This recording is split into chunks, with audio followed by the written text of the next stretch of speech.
Imagine your web browser doing more than just showing you things. What if it could actually do things for you? Well, that is the big promise behind ChatGPT Atlas, OpenAI's really ambitious new browser. So in this explainer, we're going to lean on some amazing research by Sisso Digital to break down exactly what this thing is, what it promises, and, whether it's actually the future of how we all get work done online. Just think about the last time this really, truly happened. Google completely changed how we find stuff. Then Chrome came along and changed how we organize it. These weren't just small updates, they were fundamental shifts in how we behave on the internet. And OpenAI is betting that Atlas is the next one of those, a total game changer aimed at transforming how we use information, turning the web from a library you visit into an assistant that works with you. Our whole history with the web has just been one of escalating complexity, right? Look at this timeline. We started out just pointing and clicking. Then we learned to search. Then, in the 2010s, we all basically became professional tab managers, just drowning in a sea of open windows. So what if the next step isn't about us getting better at juggling all that, but about the web getting better at actually working with us? That's exactly where this idea of collaboration comes into play. So that's the big question on the table, right? Does Atlas finally deliver on this idea of collaboration? Is this a real leap forward into an intelligent browsing experience, or is it maybe just another cool gimmick that's not quite ready for the big time? Let's dig in and find out. Okay, so let's get into it. What really truly makes Atlas different? Because this isn't just about sticking an AI chatbot in the corner of your screen. No, this is about completely reimagining what a browser is even for. The one term you have to understand to get Atlas is agentic browser. This is a total game changer because it means the AI doesn't just show you things, it can actually act on your behalf. So you could say something like, hey, find me the best deal on a flight to Chicago for next week, and then just watch as it goes to the travel sites, fills out the forms, and finds the options for you. That is the power we're talking about here. Think about it like this. For our entire lives, a browser has been a passive window. We do all the work, right? The clicking, the typing, the navigating, it's all on us. Atlas wants to completely flip that script.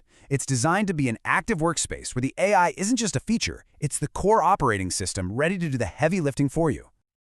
So what does having an AI co-pilot actually look like in your day-to-day? Let's paint a picture of the dream scenario, the vision OpenAI is selling for how this could completely change everything from your personal errands to your professional life. The big idea here is true hands-free multitasking. So picture this, you're deep in the middle of writing an important report, but at the same time, you need to find a recipe for dinner, order all the groceries for it, and book a hotel for an upcoming business trip.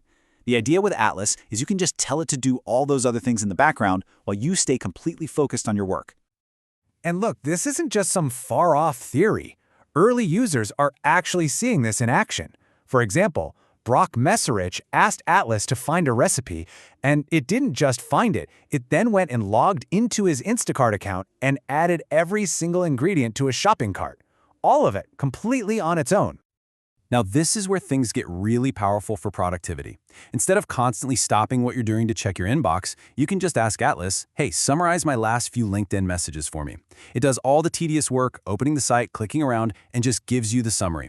It turns a constant distraction into a simple, efficient task, letting you focus on what really matters. Okay, so that's the dream. But you know how it is with brand new technology, right?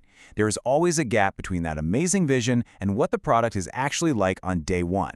So let's get real and look at some of the glitches and limitations people are running into with Atlas right now. And yeah, not everyone is sold. Some of the first people to test it out, like the YouTuber AI Code King, felt pretty underwhelmed. For his specific tasks, the product just felt mid. It wasn't polished enough to make him switch. And that highlights a huge challenge for any new browser. It can't just be a little bit better. It has to be so much better that it's worth the hassle of changing your habits.